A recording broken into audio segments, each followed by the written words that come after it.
చేసుకొని తిరుగుబాటు చేయాల. రియల్ ఎస్టేట్ రంగం ఇవాళ అమరావతిలో నిజమైన స్వాతంత్రం వచ్చింది.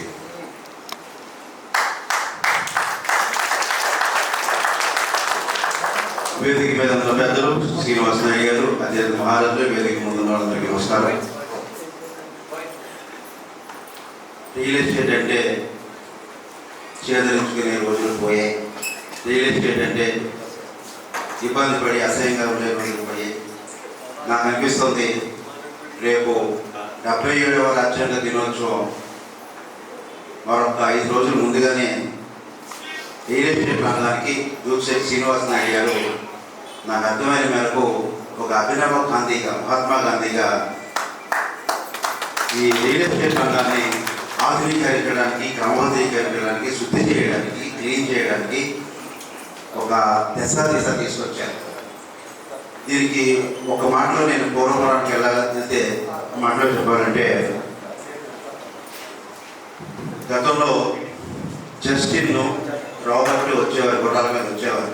భారతీయులందరూ బానిసలు, కొరడదెబ్బలు, అవమానాలు, కన్నీళ్ళు, ఆడపిల్లలకి మగవాళ్ళ బట్టలేసి మగవాళ్ళగా గ్రామంలో చూపించి, జస్టిన్ రాబర్ట్ వచ్చినప్పుడు ఆడపిల్లలు పెట్టెల్లో పెట్టి దాచి చాలా అవమానాలు ఇవన్నీ దాటిన తర్వాత స్వతంత్రం వచ్చిన తర్వాత ఆ గ్రామంలో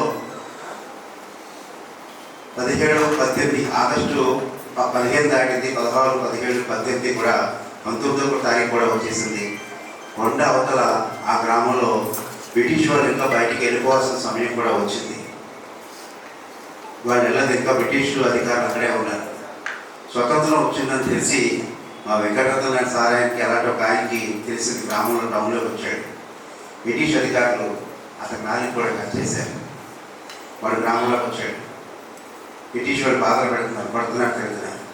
స్వతంత్రం వచ్చిందని చెప్పాలన్న కోరిక అతనికి ఉంది, చెప్పలేకపోతున్నాడు. నాలుగు వచ్చారు. మొత్తం మీద అటు ఇటు పడిన తర్వాత బ్రిటిష్ వారు తిరగబడిన తర్వాత స్వతంత్రం వచ్చిందని అప్పుడు తెలిసింది.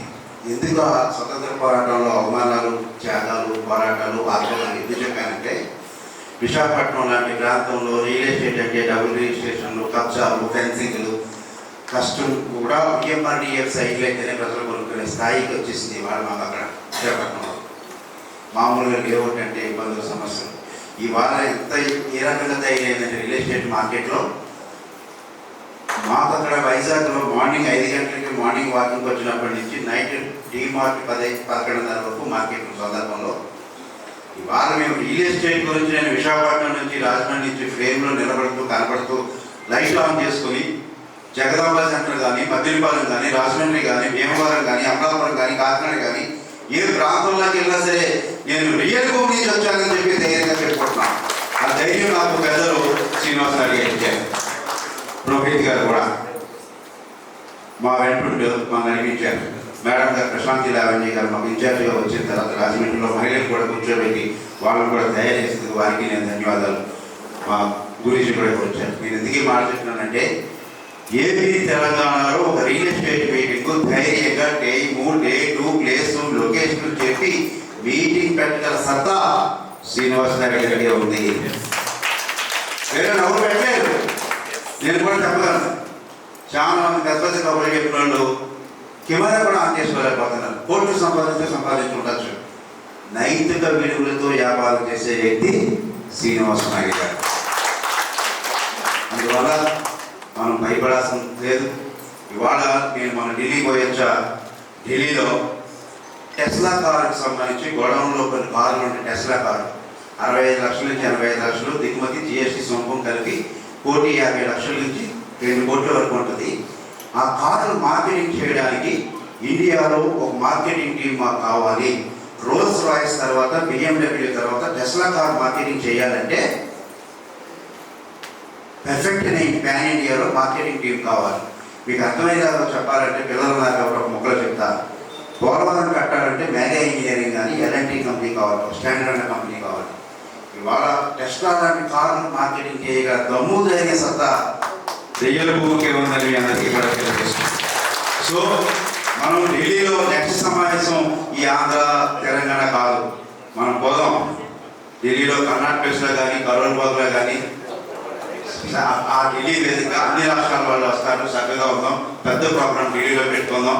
కేంద్ర మంత్రులను కూడా మనం ఆహ్వానించుకుని, రాష్ట్ర మంత్రులను ఆహ్వానించుకుని ఇక్కడ మనం రియల్ ఎస్టేట్ కార్మికులను కూడా ఆదుకునే ప్రయత్నం, ఇన్సూరెన్స్ సదుపాయాలు సౌకర్యం అన్నీ ఉన్నాయి. కాబట్టి రియల్ ఎస్టేట్ రంగానికి ఇంత పెద్ద ఊపిరి తెచ్చిన పెద్దలు గురువు గారు శ్రీనివాస్ గారు, నేను వారికి చక్కగా ధైర్యంగా నేను పాదాభివందనం కూడా నేను చేసుకుంటున్నాను.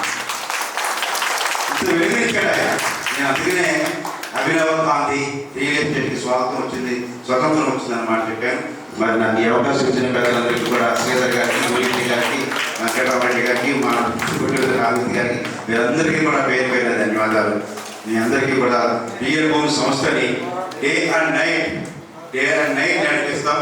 ఢిల్లీలో జెండా ఎగరేసేంత వరకు కూడా, రియల్ భూమి జెండా ఢిల్లీలో ఎగరేసేంత వరకు కూడా మా ఈ ఆత్మగౌరవ పోరాటాన్ని కొనసాగిస్తామని కూడా తెలియజేసుకుంటాము. Thank you very much. Thank you అన్నగారు, thank you so much. Okay, thank you అండి, థ్యాంక్ యూ ఎవ్రీవన్. అప్పుడు స్వామి నేను పిలుస్తాను.